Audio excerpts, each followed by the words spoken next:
This is the Scottish Club Rugby Podcast. The Scottish Club Rugby Podcast. With Stuart Cameron and Dale Clancy.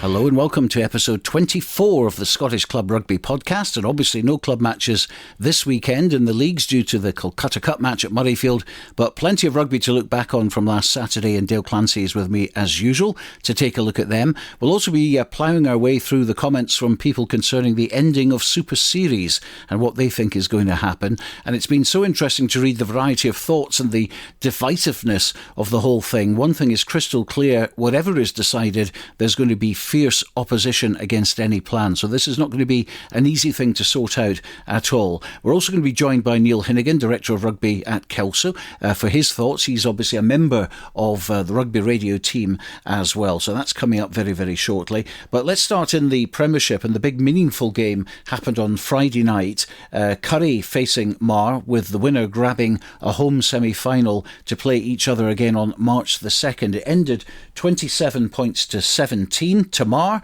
who have completed the double over Curry this season, and it was Curry's fifth defeat of the season, but their first at home. What about that, Dale? Yeah, a huge result for Marr in the end to get that home advantage going into the semi-final, and there's obviously a bit of confidence in there as well to do the double on Curry. But I've spoken about it week after week. It's now knockout rugby. It's cup rugby for them, and I'm sure Curry will be going to Fuller in with the incentive of just making sure that they can put in a performance to get a chance in the final. So, obviously I was watching little bits of the footage that was streamed online as well. It was, again, a big physical battle between the two sides, who are both really, in terms of the weaponry that they have in their squad, they're really, really physical. But Marr just able to nudge it in the end and get a valuable victory. Curry were 10-0 up in that game. A few weeks before, they were 18-0 up or 17-0 up against Kelso. So in the last couple of matches, they've started really well, but it's the finishing they're not getting any results from at the moment. Yeah, and that'll play in their mind going into the game against Marr in a few weeks' time. Is that there'll be nerves there, and that can go both ways. That could seep into their performance, and they might get a little bit too anxious, and Marr might have a bit of a cakewalk to the final. But the other side of that is they've got a lot of time to prepare and get ready for that game, and the coaches will have that in mind. They'll be analysing the last few performances anyway to see how they can approach this game against Marr, and that's the beauty of it. Now, both teams have a long lead into this game. It'll give them a lot of time to analyse, sit down and really reflect on where they've won and lost games against each other. So obviously Marr going to this with the upper hand, home advantage, 2 wins in the bag. But Curry then, they're underdogs, and I think that's a dangerous position for them to be in. So the semi-finals are going to be taking place March the 2nd. The other one, obviously, as we know in the Borders, is Hawick against Kelso, first against fourth in the league there. How's that going to pan out? Because the pressure's totally off Kelso for a start. Yeah, I think that it's probably a more extreme scenario as opposed to the Marr Curry one. Obviously, Hawick have done the double over Kelso, but I've said week on week the fact that Kelso are in that conversation and managed to get in the fourth place is one of the stories of the season. The culture that they've got at that club now is remarkable. I've been able to follow them for about a decade, played against them before. And there's times where that club's gone through some difficult challenges. The brand of rugby's not always been the best, but over the last few years they've really excelled themselves and got themselves into a chance, knockout rugby, to upset the odds against Hawick. Now, Hawick obviously started as favourites, but Kelso, they'll want to give a good account of themselves and make it a good challenging battle. Well, if only we had someone from Kelso with... Oh, look, there's Neil Hinnigan over there. We'll bring you in a bit earlier because obviously you have a vested interest in this particular question. So it's Kelso, who of course did incredibly well against Marr to beat them, and also against Hawick. You were desperately unlucky not to get anything out of that one. That's probably one of the games that we didn't get any points and probably deserved something. I think on the day Hawick still probably deserved to edge it, but I think looking back, the day we got beat 61-7 at Mansfield, you'd have been a brave man to say we'd be back there to play in the playoff. So what changed then? Because, I mean, obviously you're up here for the first time in 20-odd years into the Premiership. You were facing the mighty Hawick, the mighty Marr and the mighty Curry on their own patches in the first part of the season. And a little bit rabbit in the headlights, no doubt. But then, of course, things totally changed. And you turned over Curry, you turned over Marr, you got very close to Hawick, 8 points. You were 1 try away from a try bonus and 1 point away from a losing bonus. Yeah, there was definitely a turning point. The turning point was, I think there was a fair bit of pressure on us. Everyone was talking about, you come straight back down, and that was the fear. That was at the back of our minds, fear. I think because of the situation Jed were in, we played them, and we targeted that game. That we knew if we won that at home, it was more than likely that was probably going to be enough at that point to really take a lot of pressure off. And we did lose heavily to Hawick, and we weren't great away to Marr. But the Curry game was one that we tactically fielded, apart from really Bruce McNeil, a second string pack, and to our surprise, it was like 10-6 at half time, something like that. And we missed a really good opportunity to take the lead up there right before half time, and then we had a crazy little spell in the game, and then we got the same outcome on the results sheet of what we'd had to the Hawick and Marr. So what happened then was we realised that the 3 games after that was Jed, Musselburgh and Heriots, and we really, really targeted those 3 games. We really felt we could win all 3. We weren't great against Jed at home. It was typical border derby stuff. It wasn't a great game, but after that, Musselburgh beat Marr away the same day, and they were, everyone was talking about Musselburgh, sort of in the similar way they are about us now. And we felt that was a huge challenge for us, and if we could, all of a sudden the shackles were off because we beat Jed, we'd done what people minimally expected of us. And I think the mental side of that, we got a great start against Musselburgh, and to be honest with you, never really looked back since. That was the turning point. Yeah, really? Definitely. And I think confidence is a huge thing. And over the summer we didn't recruit heavily because we felt like, we had to back ourselves on our knowledge that we felt the bottom 3, 4, 5 teams in the Premiership, I didn't feel were any better than ourselves in Ayr at the time, and I thought, we could probably do something with what we had, and the players that got us there deserved that opportunity. We felt we could build a bigger spirit and a bigger togetherness in that league. And it's easy sitting here now saying it, that we knew what we were doing. There was times where we were like, it was a mystery to us as well. We were like, we've got to back what we believe, and thankfully it came right. There's many reasons why it might not have, and we're having a different conversation, but this is the principles we stuck to from day one, and we've stuck with it, and we had some hard times, and then obviously we've gotten quite a lot of reward from it. So we've had our bits of luck as well in the way, but yeah, there was a changing point in the season, and that was against Musselburgh at home. And as I say, apart from last Saturday, we'd only lost, I think, 1-9 or something. That was to Hawick. So the form's there. We've certainly deserved to be in 4th place, or I think everyone agrees, but that was the turning point, definitely. So last weekend there were just 2 dead rubbers, really, let's call them what they are. Heriots Blues against Selkirk, 33 points to 10 in that game, and Kelso just being pipped out. It was one of those ding-dong battles, and it was a game of penalties, really, wasn't it, where the lead was changing hands all the time, and in the end Glasgow Hawks got that victory, 17 points to 15. No real damage done, but how did that affect the boys? Because still going into your next match, which will be against Hawick, obviously, you always like to keep that winning streak going, and that was a defeat. Yeah, at the end of the day it was a defeat, and a lot of people probably expected us just to go to Hawks in routine and get a win, and Hawks had a great win against Heriots the outing before, and that done us a massive favour. I feel, without being disrespectful to Hawks, I think if the pressure had been on us and we really had to win, I think we could have. But on the day, Hawks totally deserved to win. They fronted up. Their physicality in the front 5 was immense. I've not seen Terry Logan, Bruce McNeil. They were getting knocked back on the gain line in that collision, and it was big, and we actually took a couple of players off just through the fear for injuries. So we wanted to get out of there with no injuries, but I must admit, I think Hawks really probably deserved the win on the day, but we could have won it at any point. We butchered a lot of chances. We got beaten in the scrums early doors. Had quite a young front row out for a change, and it didn't work really as such, but it was a bottomless pit on the day. It was that much rain. It was just a forward battle, and normally we would fancy ourselves in a forward battle. However, the first 10 minutes I was a little bit disappointed in our attitude. We kind of sort of disrespected Hawks a little bit. I think we thought ourselves it would be routine.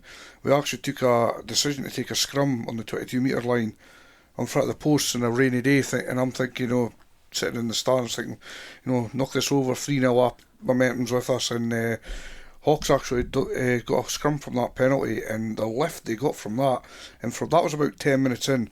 From that point on, it was battle royal till the end. If you'd been there, it wasn't a great spectacle, but it was an exciting one, and it did go ding-dong all the way to the finish. So, you know what? Preparing for Hawick, it's probably been a good one because it was physical and a hard match, and possibly similar conditions to Mansfield. No disrespect to Hawks, obviously, but for weeks they've been conditioned in playing games that don't really mean a lot in the grand scheme of things. This was Kelso's real first one, but we were chatting about it, the week before about squad selection, and my opinion was to go full noise. Robbins was different. Stuart as always sits on the fence, but we were obviously having a discussion. But what were the chats like within your camp in terms of protecting some players or the approach to change the mindset? Because I do think the culture at Kelso's magnificent over the last few years. So what were the chats like about the squad? Yeah, well, that it was a big topic, and because of the timing of the last game against Jed, we would have went a month or 4 weeks without a game. So we felt like this one sat right in the middle, and we said, well, if someone's got a knock, then they won't play. So if everyone's okay, then they play, and we try and go as strong as we could. In the end, we felt like guys like Angus McGregor has been superb. He's 18 years old, loose head prop. We felt like he deserved a chance, so Grant Shields stepped out, which, some players like him have been around the block. They don't need as much experience, Dale, so we want to get these guys experience whenever we can. So some of the changes we made were more on that front, and then we protected a few people. However, we made a mistake. We had Keith Melbourne playing, and we had to bring him off fairly early because his ankle's still not quite right. So again, we didn't get that right, but that's the kind of game it was. We were through there looking at the semi-final, unfortunately, and then having to make decisions there and accepting that we may get beat off Hawks, but it wasn't, obviously wasn't the end of the world, but the players were hurting, and Bruce was fairly fired up at half time. They got a bit of a rollicking at half time, first time for a long time, and they know they didn't play well. I think there's some of the senior players they know that, but we felt we had to answer your question back to the point, we felt we had to try and keep some momentum because of the length of time in that situation. Well, let's have a look at the Premiership table then, as it stands at the moment, almost towards the end of the season. So we've got Hawick, obviously in first place. I almost said champions there, but not quite yet. They need a couple of games to do that. But any normal league, they would be champions. 77 points. Marr, 71. Curry have got 65. Kelso, 53. They've played all their games now. We've got Heriot's Blues in fifth place on 50. Musselburgh, 47. Inbrackey's 46. Selkirk 35, and then one game left to play in the Premiership. That's Glasgow Hawks at Jedforest, and then that will be done and dusted. At the moment, Glasgow Hawks on 34, Jedforest relegated on 5. But Glasgow Hawks, they'll look at that game and they'll think, we can jump above Selkirk here. Job done. Yeah, I think they've had a disappointing season overall, and we've spoke week on week in terms of how they've got to reinvent themselves. But if they finish the seasons with 3 wins against 2 teams who were vying for the playoffs, one got in them, and a team who were consigned to the bottom, then that gives them a little bit of confidence ahead of a cup campaign and then building towards next year as well. But you've got to mention Jed as well, because it's the one opportunity that's left for them to salvage something positive from their season. So it's been such a disappointing campaign for them.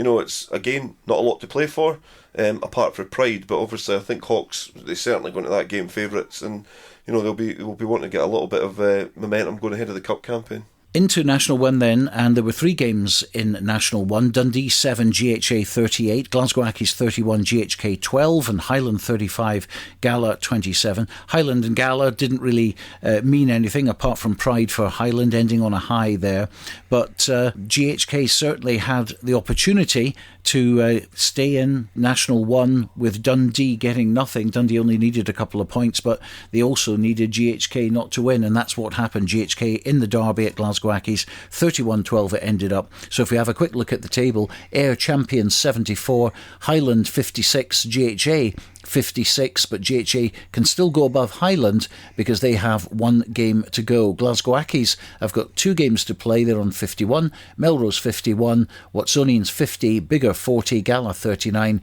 Dundee 29 and GHK 21, and that is significant because GHK can now not catch Dundee and GHK are relegated.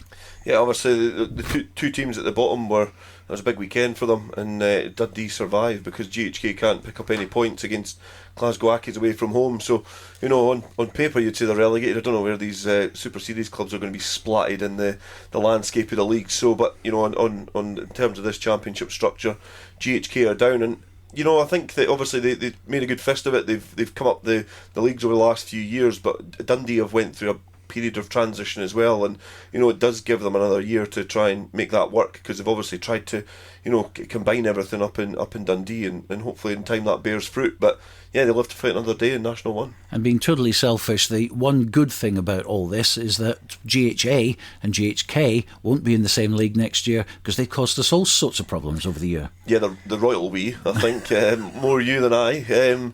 But yeah, certainly, it's great to see one of the acronyms drop down a division. Just for professional purposes. Yes, absolutely. Okay, full programme of National 2 games, or there would have been if Last Wade and Falkirk had been played, but that was the only match off due to a waterlogged pitch.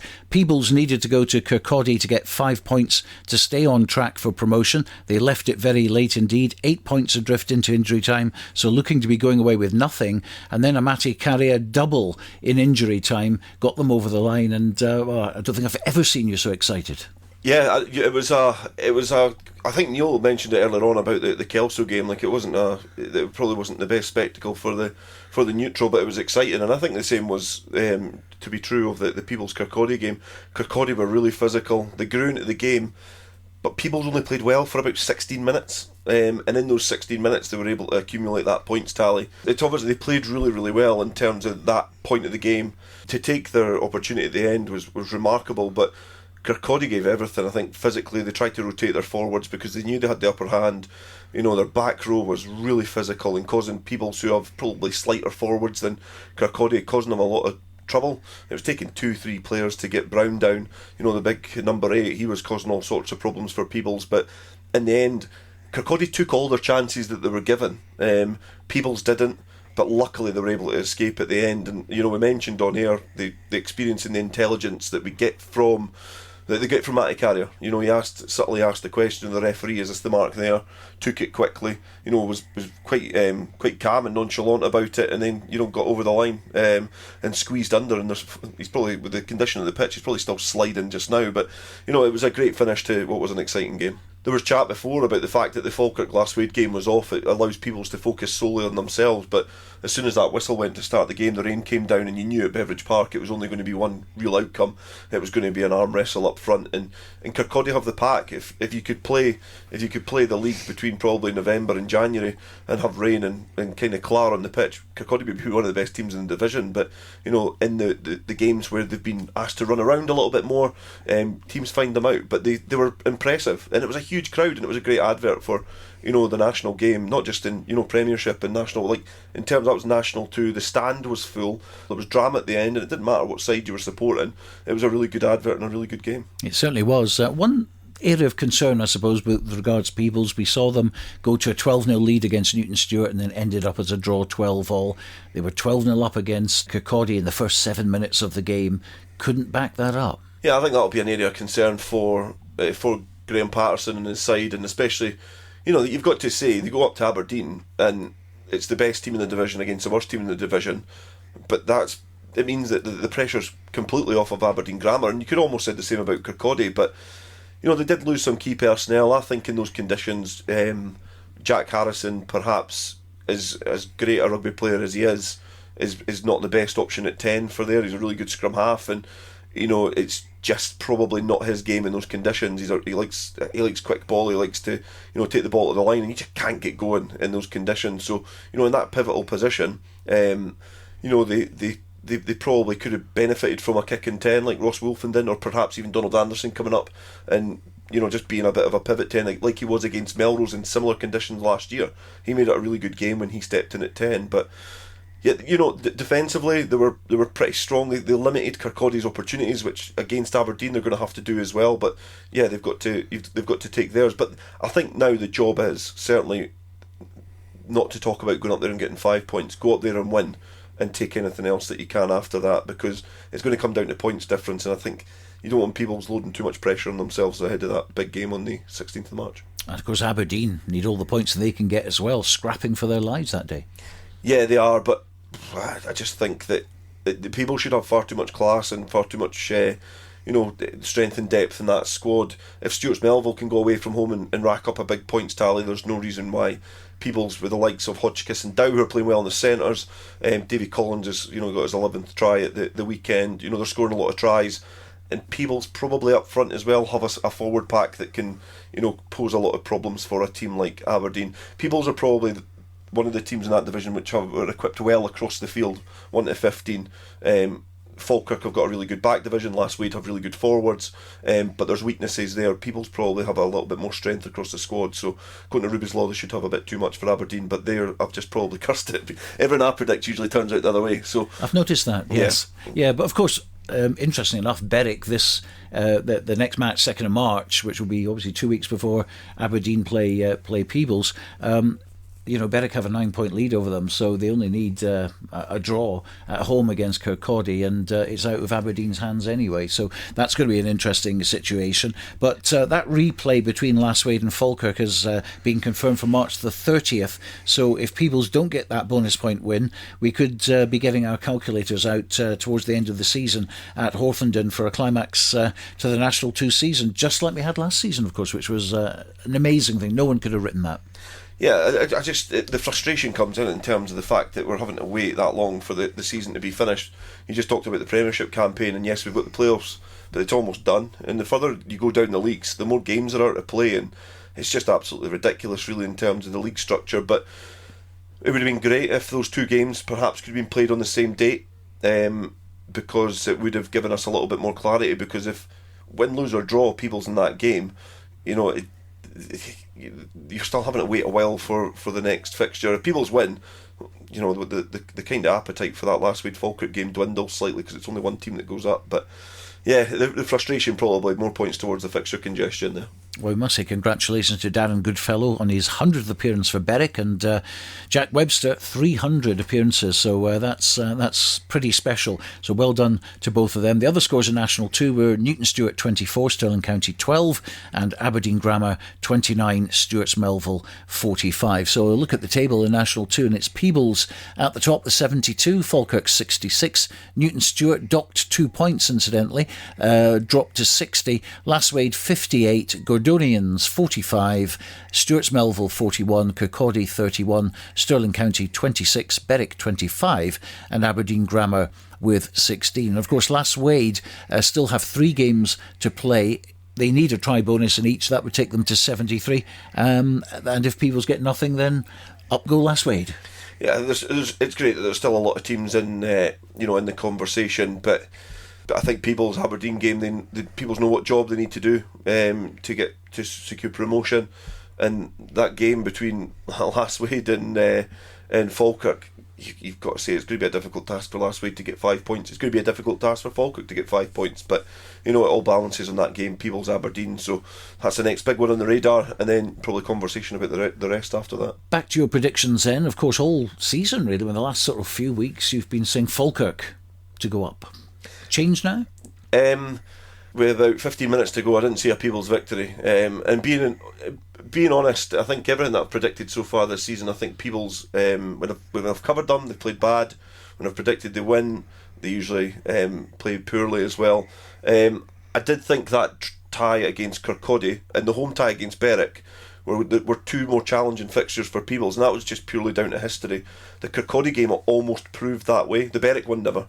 That was a one-sided game, and Peebles played really well in that fixture. But the Kirkcaldy one would. I thought Falkirk probably had the easier run of fixtures just because of their squad, but it doesn't matter a jot now. I just think that it comes down to that Aberdeen game, and Peebles just know what they've got to do. So for the first time in my life, I'm probably just going to sit on the fence and keep my mouth shut. Yeah, it's the best policy, I find. Yeah, you're good at it. Yes, indeed. International 3 then, all games played in that division. Champagne Corks popping at Dumfries, where Preston Lodge received their trophy for winning the league title and capped it off with a 33-12 victory. Well done to them. Allen Glens 29, Boroughmuir 15, Cartha Queen's Park 20, Orkney 46, Hamilton 3, Hillhead Jordan Hill 33 and Howe 5 59, West of Scotland 41. A 100-point game in those horrible conditions. But I have to say, it's not looking particularly great for Hamilton, who have yet to win a game in that division. They've got 10 points. They're 6 points adrift from Cartha Queen's Park, but they do have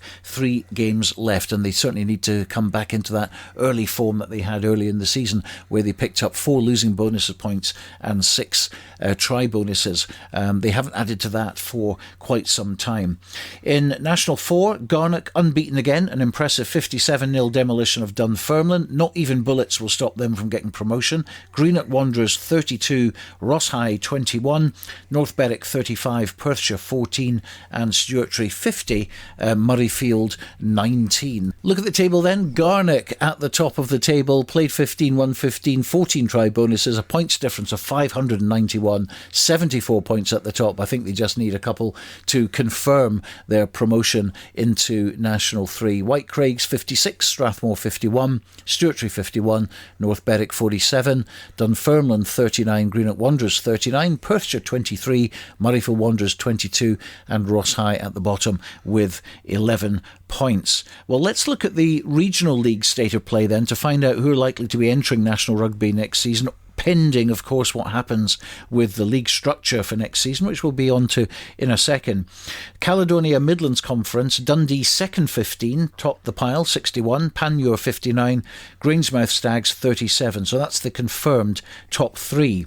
Caledonia North Conference, Murray at the top 56, Aberdeenshire 55 as it stands at the moment, Highland second 15 at 39. They are the confirmed top 3. Now the top 3 from each division will now play each other to find out who goes up from those teams. They'll play each other twice, in fact, so there's a long way to go to find one team to represent Caledonia and go up into National Rugby. East League, it's a lot easier. Linlithgow 13 out of 13 with a game to play, 63 points. Their nearest is Haddington on 39. Linlithgow are going up. And in the West, Ardross and Accies 19 points ahead with 2 games to play, 67 points. We're going to see Ardross and Accies playing National Rugby next season. But it does seem an imbalance there with all the teams in Caledonia, and it's still a lot of rugby still to be played there. Yeah, it's quite a convoluted way to try and get, to the end of a league campaign to figure out who's going up, and we've still got so many unanswered questions in terms of the Super Series. So part of it probably overlaps. I think the likes of Dundee and Highland seconds, going into a National League structure, I just don't think that's sustainable. If it can be so volatile in terms of the personnel that you've got at a club. You look at how some first teams, they rise and fall so quickly when players move on or that quality goes through their club. It's even more unpredictable for second teams, and you then have to answer the question about a Super Series involvement as well. Do you have both sides in the league structure? For me, you don't. But yeah, obviously, like the whole league campaign, there's still a lot of rugby to be played in terms of 15s. It overlaps. It's quite clunky at the moment, so still a while until we can see the full picture ahead of next year. So a couple of weeks before we see some more league rugby, because obviously the Calcutta Cup happening on Saturday, but on Friday night there's one Board League match, and that is going to be between Selkirk and Melrose, one that we'll be covering, so join us at 7 o'clock on Rugby Radio for that at rugbyradio.co.uk. But let's get on to what should be a very interesting discussion on the future of club rugby in Scotland after Super Series has been axed. And let's face it, everyone has an opinion on this. Nobody has a solution that is universally acceptable, judging by the comments and thumbs up and thumbs down to suggestions. A working party is going to be assembled to come to a decision, which is a bit of a thankless task, and I think they have to come to a decision by March the 13th. So a big debate. The main question is, do we let Super 6 teams back into the club ranks again? Dale, kick us off with that. In short, I would say no. I think my view on it is that they were a new part of some club's history, and it's not really worked. And I think to try and travel with that tarnished kind of venture that they had. Like there's so many positives from it. Like I'm a fan of the product. Like I like the rugby, but these clubs have sprung out as franchises, so there's not a lot of history that goes along with Stirling, Wolves, and Southern Knights, Boroughmuir Bears. They're new clubs. They're new teams that have established. Now all the clubs at the start knew what they had to do. They had to put a big business proposal in and identify how they're going to be able to sustain a semi-pro team and a club team. So in my opinion, I think that those clubs, there has to be a way forward in terms of how they're merged back into the existing club.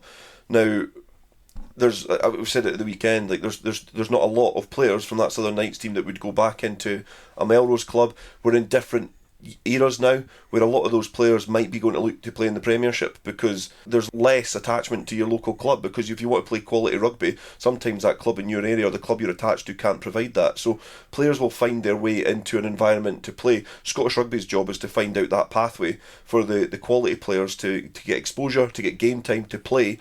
But like to Melrose, they'll have finances to be able to emerge from National 1 in a few years' time and preserve that history that they've created for hundreds of years, or over 100 years. And then you've got other clubs as well that didn't establish themselves as well. So Boroughmuir, for example, and Stirling, they've not been able to find the balance. So why should they catapult back up to the top of Scottish Rugby?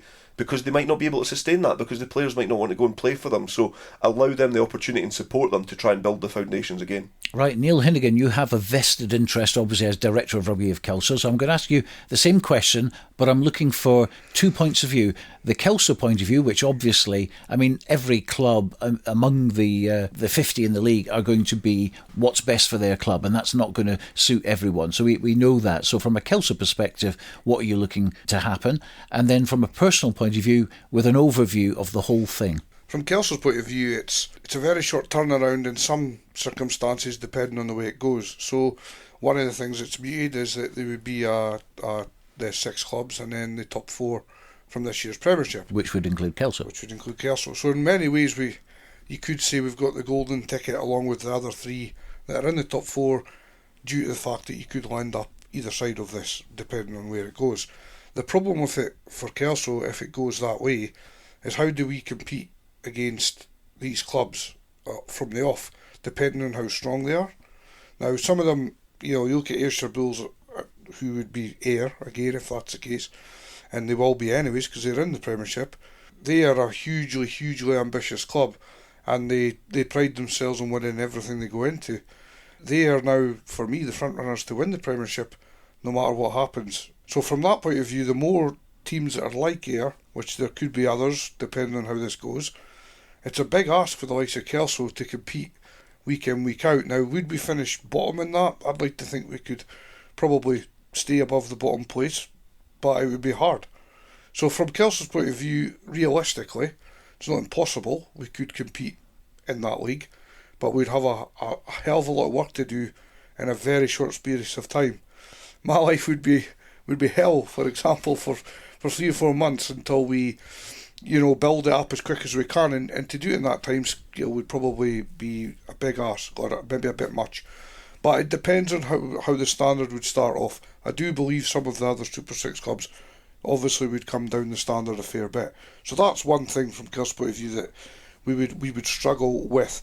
The other things they're coming up with is, I believe, this is just from hearsay and things that are written, is that it stays as is and no one goes anywhere, and the league stays they are, and each club individually has to fight their way back to wherever they may get to from the Super 6 clubs. If that was the case, Kelso are probably in a really strong position for obvious reasons. However, then Ayr and Heriots are going to be massively advantaged on everyone else in the Premiership. So that's just a point to make, but it would leave us with plenty of manoeuvring room to be in that mid-table next year or wherever. So Kelso are sitting in a pretty fortunate position, because if we weren't good enough to be in that new league with the 6 in it, we would naturally find our place. As long as we are organised, doing things right and sticking to our principles, even if we have to come down out of there again, we would be still strong and play at the level we're supposed to. So from the 2 point of views that I could see sort of coming on the horizon, Kelso are quite fortunate. The other option would be to have a 14-team league, 3 teams would be potentially go down, 1 up. That was be muted as well.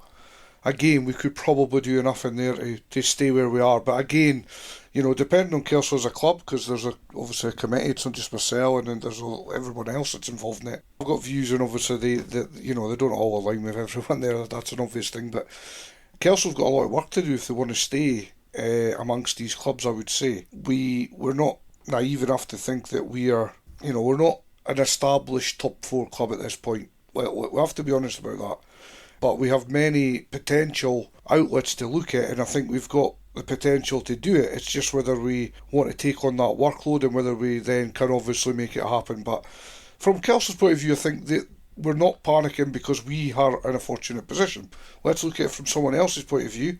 If we were 6th in the league, or 7th, or 8th, or say Selkirk, or Glasgow Hawks, I'd be worried because you could end up, through no fault of your own, being relegated, which no one liked. And you're getting forced to be relegated into a new structure. So you would have dropped down a league, and then obviously every other club's in the same boat. Everybody moves down, and it's chaos. Let's be honest. That's the way I see it.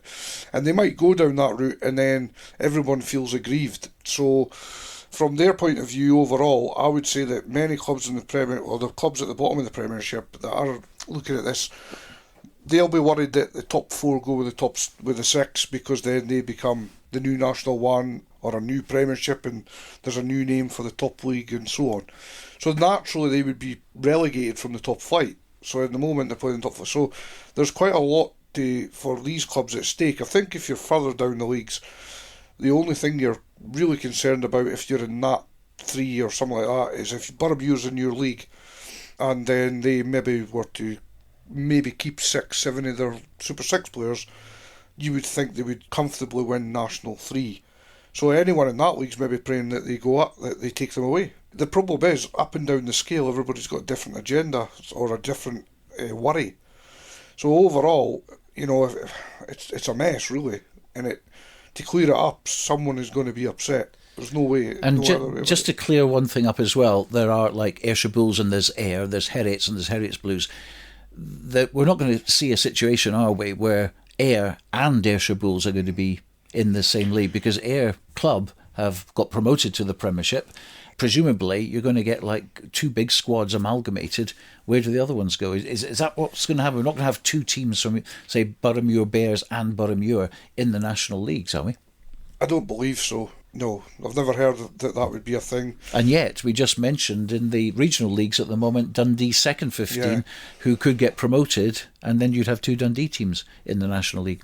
Yeah, no, that's another side of it, Stuart, that's totally mind-blowing to think that way, because obviously it's not sustainable for any of them, really, because the money won't be there. Obviously the SRU have been part funding it, and they've been part funding it themselves. And it's commercially driven and all the rest of it. That's not really a possible outlook, and there's no way they could be looking at that if, and to my knowledge they aren't. The other concern with that is that you have, for example, the Southern Knights, Ayrshire Bulls, they're looking and saying, well, we're representing this region, the borders, so the Southern Knights, and then they're saying, well, we want parachuted back to the top. Well, who is the club team to this borders team? Melrose are Melrose. The Southern Knights are representing the area. So does that mean that Peebles and Gala get promoted? And I'm just making a point, Stu, that absolutely. This is how big a mess this is. For Ayrshire Bulls, who have called themselves an area, they're already in the Premiership, so that doesn't really come into it. It sounds stupid to say it, but it is a thing that could be a topic. Yeah, I just think it's an easy fix. I just don't get where there's the idea to squeeze them in anywhere. I just like a lot of the players that they've got big squads, and when you look down the squad list, thinking about whatever Scottish Rugby do to plug that gap with Edinburgh and Glasgow, there has to be a place for those quality players to go and play. But we don't have the amount of quality players. Like, we had a lot of players influxed into the Southern Knights that weren't originally from Borders clubs, for example, but some of them will go back to Jed. Grant Shields went back to Kelso already. Some of the Hawick players went back. So when Neil even says that Kelso aren't an established top 4 club, they weren't years ago either. And neither were Hawick, neither were Marr. Curry were there or thereabouts, but it gave an opportunity for some other clubs to get in there and set the standard. Ayr, if they do go on, if they're able to amalgamate the two teams and go on in a great run, that'll just drive the standards up for everybody else. Melrose know what position they're in. Birmingham, you know what position they're in. And it might be 1 year of pain getting out of National 3 to get into National 2, but they might not be able to attract all those club players that are connected to that back to the club. It's going to take a big change in culture. It's going to take a bit of probably finances as well to try and make it work. It takes a lot for me to lose a little bit of faith in something in terms of like a buy into the playoffs, a buy into Super Series. Like, I'm a fan of Scottish club rugby. I would lose a bit of faith in it if this restructure brought those 6 clubs back in at the expense of everybody else. I just think it's completely unethical and unfair. Now, there'll be 50% roughly people supporting you at the moment, what you're saying. There'll equally be 50% saying, no, that's not the way I see it.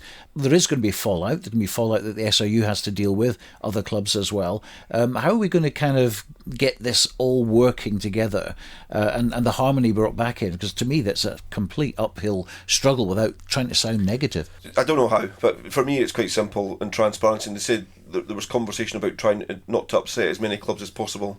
You either piss off 50 or you annoy 6 and get rid of 6. And I think for me, it's an easy balancing act. It's a simple solution. Is that a project that started didn't work, and it's Scottish Rugby's responsibility to try and merge that back into club rugby and find that gap again and plug that gap. It's not at the detriment of some of these clubs that are ambitious and growing and putting a lot of finances in and volunteers. And I was speaking to somebody, I had friends over on Sunday. As soon as they walked through the door, they're talking about Super Series and what's going to happen. And the thing is talking about all these clubs that would potentially be relegated. And it's a culture thing in terms of the mindset of the players. Some of the older players, and this was straight from another player at a different club, and saying that what about, the players that have went to the well one more time, saying one last push to get promoted. They get promoted and then all of a sudden they go, nah, you're not going up. You're going to have to stay in that league for another year. It's demoralising, and in the young players that are perhaps going to follow that club up through the ranks and go, I'm not playing another year in National 3, 2 or 1, I want to go to the Premiership, so off I trot, and then those clubs fold. Like, you'll never know what could have been of those clubs, and you could get a lot of growth from those club teams that are ambitious at the moment. Well, let's have a look at some of those suggestions that have been put forward. We've all seen them in print. There's the 14-team league for Premiership, with all the Super 6 clubs joining the top 9 of the 10 clubs in the Premiership, less relegated Jedforest and the club teams from Ayr and Heriots. We've got the Super 6 with Knights changing back to being called Melrose, joining the top 4 in the Premiership. Disband the Super 6 completely is another suggestion. Let the players play for whatever club gives them the best deal in the Premiership. And that itself brings in another question about payment for players. And you suggested it a few weeks ago, Neil, when we were kind of talking about this. And it could be one big auction. Well, yeah, it could be more so in Edinburgh, because there's 3 clubs. There's 3 Super 6 franchise to divide between, realistically 3 or 4 clubs that are, vying for that position to have these club players. That's where probably Heriots are in the strongest position, because they are a Super 6 franchise and a club that's probably run the right way. So they will be able to keep some of the guys they've had over the years. I believe they will become fairly strong. However, the likes of Curry will be licking their lips at the availability of some of the Watsonians guys, the Murrayfield players, the odd guy for the Heriots that's maybe not integrated there. Southern Knights, there's some Edinburgh guys down there, so... Are we still going to see a Southern Knights, do you think, or is it going to revert to Melrose? It has to be Melrose. I mean, that's what I was talking about before. They legally can't be Southern Knights to play in the... I mean, that just wouldn't happen. It's Melrose, but that's where it's a sticky point.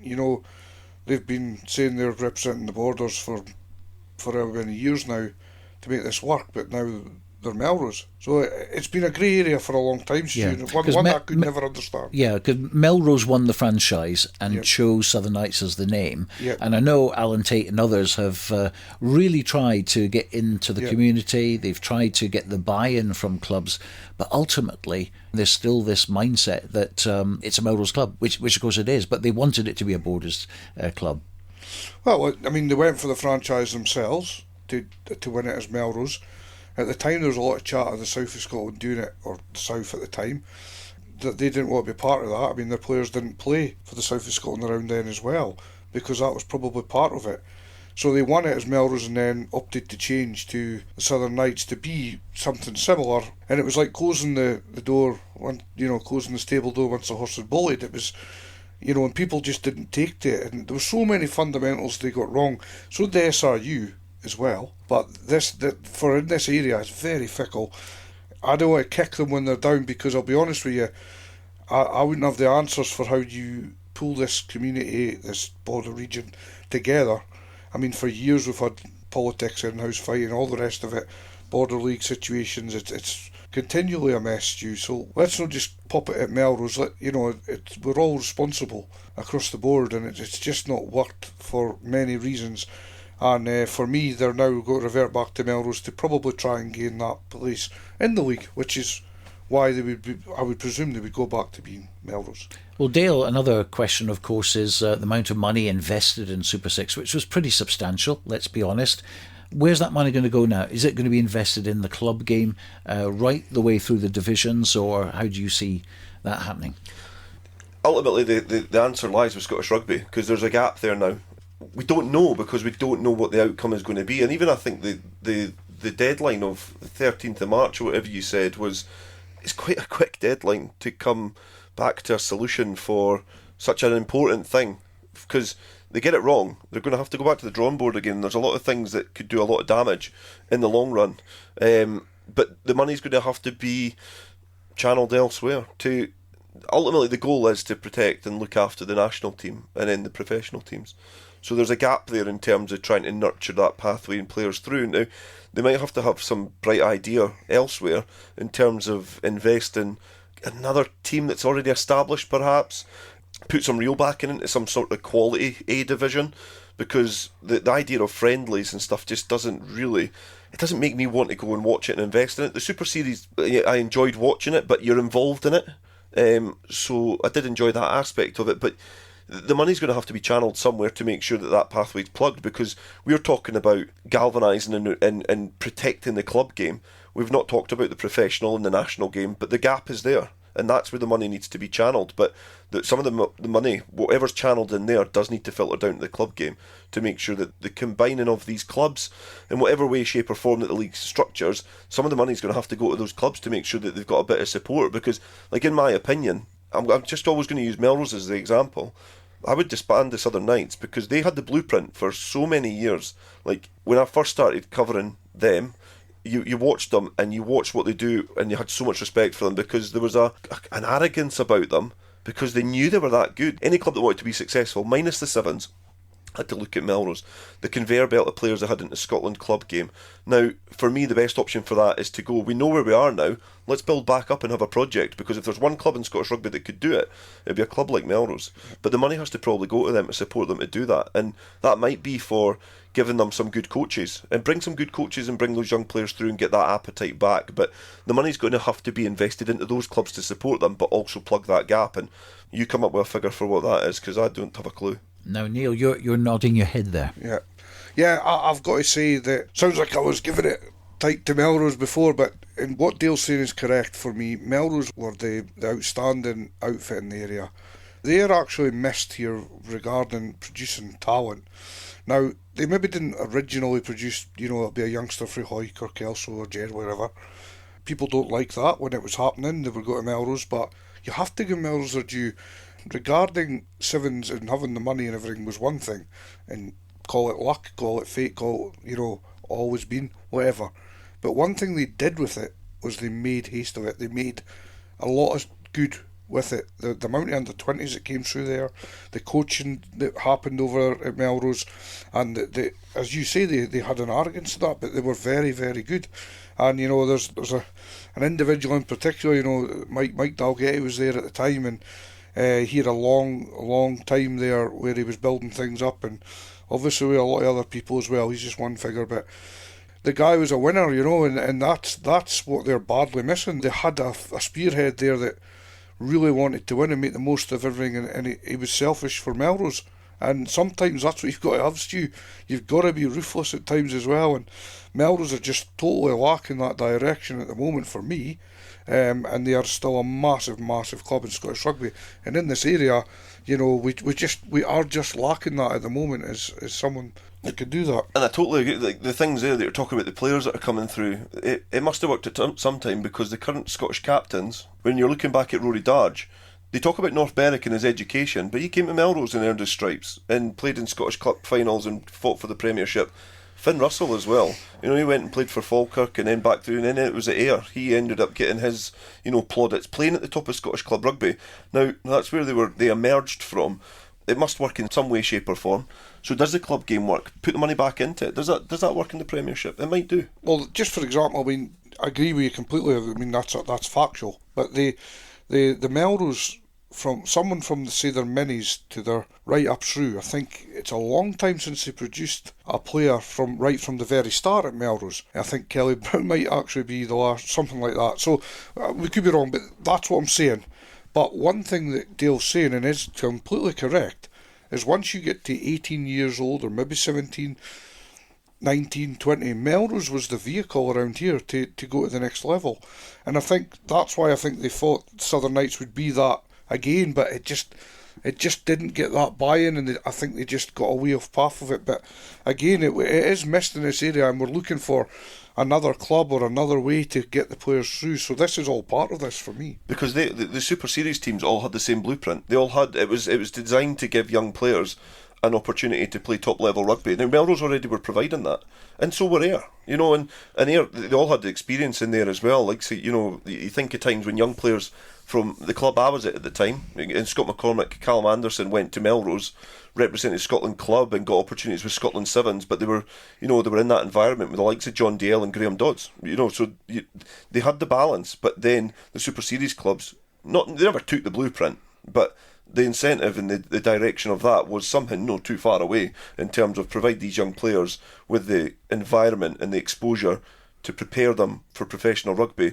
It was never to prepare them to go back into club rugby or anything else. It was to prepare them to go into that avenue.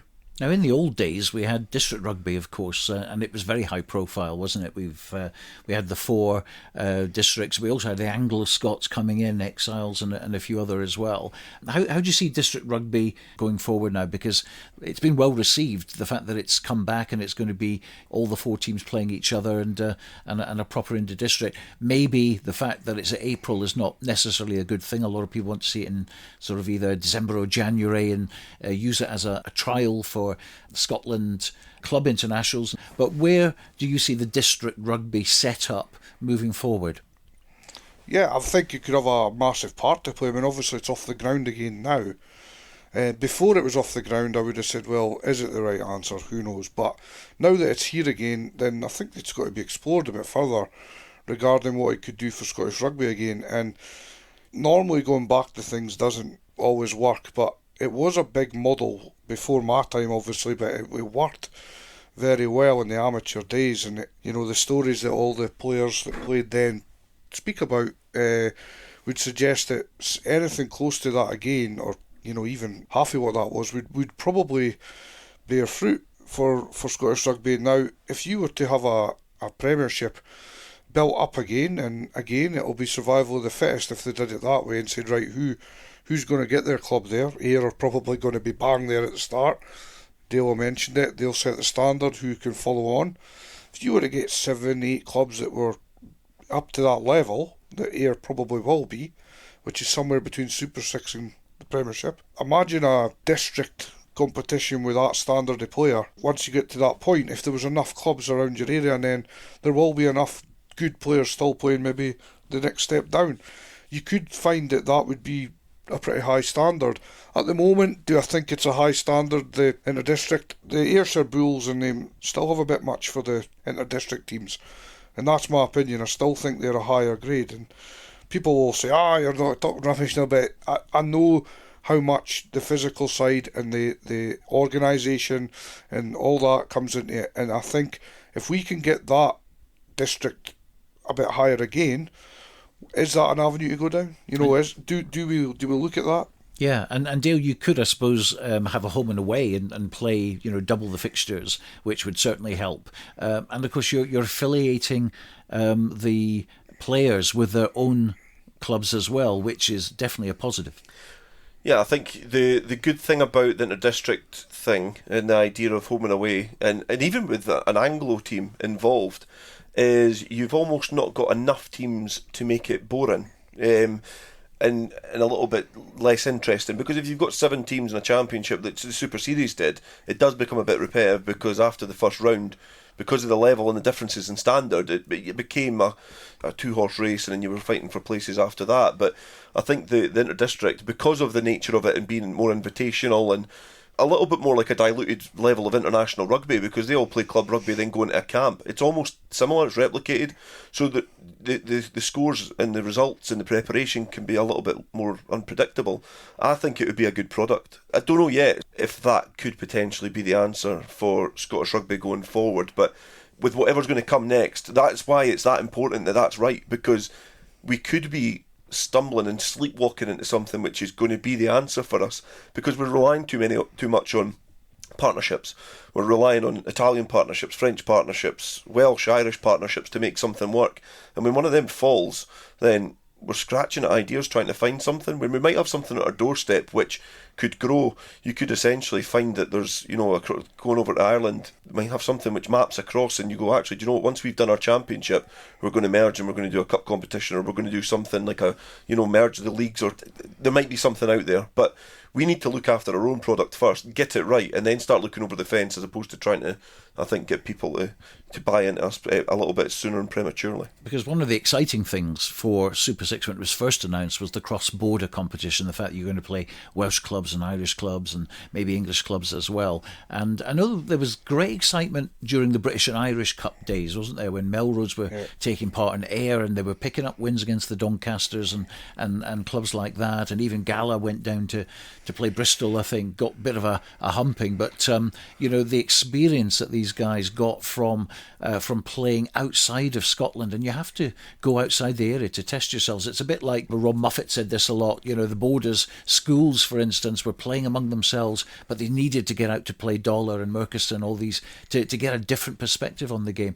The players were very much promised cross-border competition. It never happened, but it's something which I think everyone is desperate to get back on the table again. I was at Heritage when it first started, and we were supposed to play Merthyr, Cardiff, and I think it was Aberravon, and the buzz that we had about preparing for it and how we were going to logistics, and there was a lot on myself with the managing side of it, and then there was the players with it.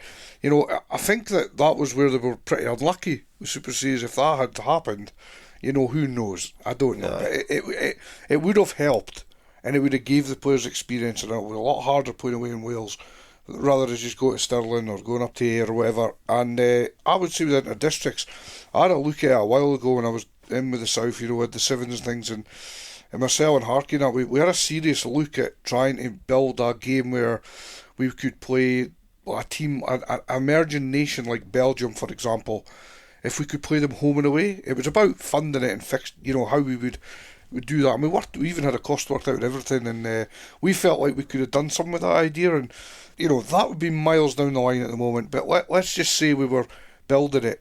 That would be something that would maybe be an avenue for our players to play at the right level for them, and where it would really challenge them. Because these emerging nations are always looking for fixtures. I know Croatia were over playing one of the Sheffield teams this year, for example, and we had a lad for Croatia that played for them, and he was keen for Kelso to play them, a Premiership side in Scotland. So you're looking at these sides, if they could challenge in that sort of arena, and maybe each district had a home and away against a Cambridge Uni or a Newcastle A or whatever, and then play your championship, you would then be able to expand it without huge costs, because at the end of the day, money is a big factor. But this is where we're probably missing the trick, and I think a lot of youngsters now don't get the experience of going out of their comfort zone, getting on a bus, travelling 5 hours, getting in a hotel, getting up into the car park, we pass them out with the ball, speaking, building the tactics, into a room with a whiteboard, coaches giving it everything, and then having to challenge themselves in an environment that they're not used to. You do that 2 or 3 times, you are ready for bigger and better things, and it's obvious. So for me, I just feel like in this country we're no really challenging. As you say, we're staying in the Goldfish Bowl a bit much, and Certainly in our region as well, we do it a lot. I find it great when we play pre-season games against Hawick and Tyndale and Percy Park. We've been playing against here. They aren't a high standard, Percy Park for example, but the different environment and the different ways of playing, it's helping us. We find we get a bit of refreshment from it. So I think there's loads of room to grow inter-district and whatever going forward. But as I say, it takes a lot of volunteers all this year, and you need the right people, and you need the SRU to buy into it, and I think that's where we're really struggling. The clubs didn't want to buy it at Super 6, the SRU didn't want to buy into inter-district.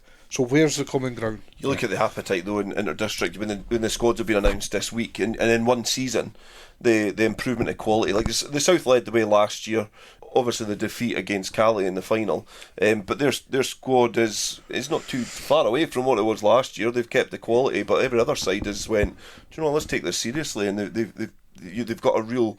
Every squad looks really, really strong. Yeah, there's a good look about it, isn't it? Definitely, and we're probably at a really dangerous crossroads as well now in terms of what's all going on. There's a lot going on in terms of change at the moment, and I hope it's not at the detriment of the inter-district, because I just feel that's in an early rebirth, which is going to be really successful over the next few years. Well, the bottom line in all this is, we want club rugby to raise the standards high enough to bridge that gap between club rugby and professional rugby. Everyone has to have that will to succeed. Definitely, it's just finding rugby in making sure the right rugby's in the right area for the right players, and what we need to offer players in this country is an opportunity to play at the right level and sustain our clubs, because our clubs are the thing that's going to sustain the game. All those volunteers that Neil's on about, those community clubs which provide rugby but provides a whole host of other things. Players that are successful and players that are good will find the right level. If you're destined to be an international player, you're going to find the right avenue if you've got the right support round about you, and it's just Scottish rugby laying on that right avenue, those right pathways for players. But you look at, I said it right at the start, I've been able to watch Kelso for the last 10 years and they've perhaps not got it right, but I do think the work like Neil has done at Kelso has allowed those players to create that culture to go up to a different level in their league. So you look at the club in isolation, it's pretty much the same club that it was last year, and it's fighting for the top 4 position. So get the pathways right, get the opportunities right, and the cream will rise to the top. This is probably an opportunity to say something that it's not going to be popular, but I don't really care. I think we get this at Kelso all the time, fed from the SRU, blueprint, this is what you do, blueprint. I've said it numerous times to SRU officials, and they look at me like I've got two heads. I'm like, if this blueprint's wrong, we're all wrong. Would it not be better to be really, really building it that each club is so different? Because Kelso's a vastly different club to Ayr or Highland or Watsonians. There's a massive difference in how your makeup is done and how you function as a club. So you've got to find the ways in your own town, in your own club, or if you're in the middle of the city, to work that process to make it good for you.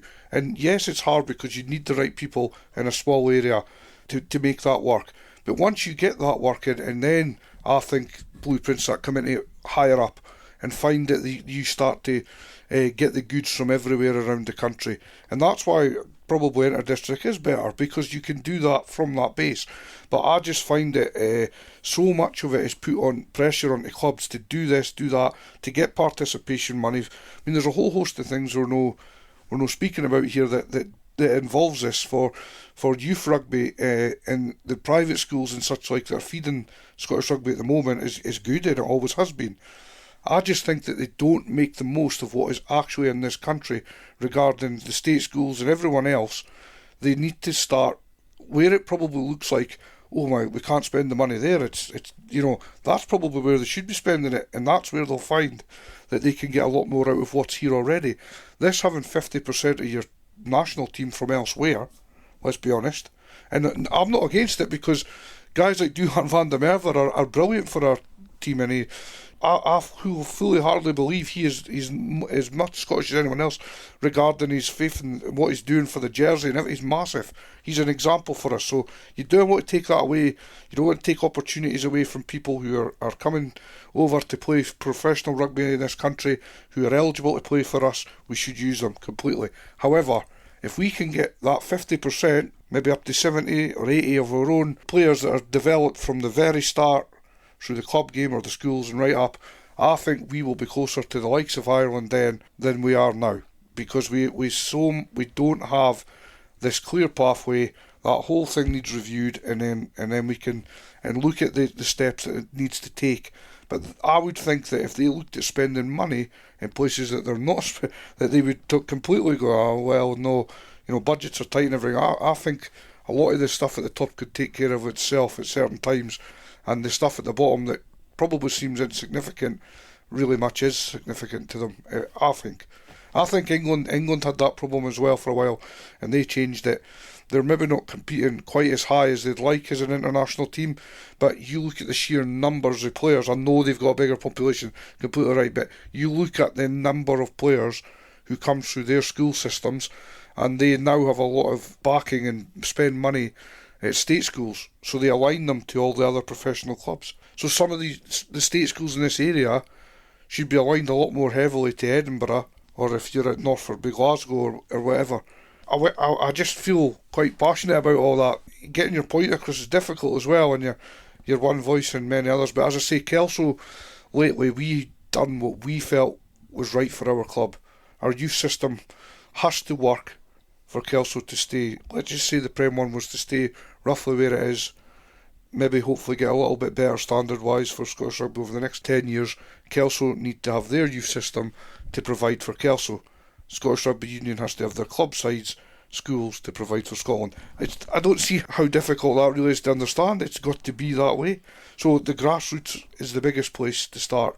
There's not a lot of longevity, and how much more can we go around the world picking up players from a second choice 10 at Auckland Blues or whatever to come here? That's got to change quickly.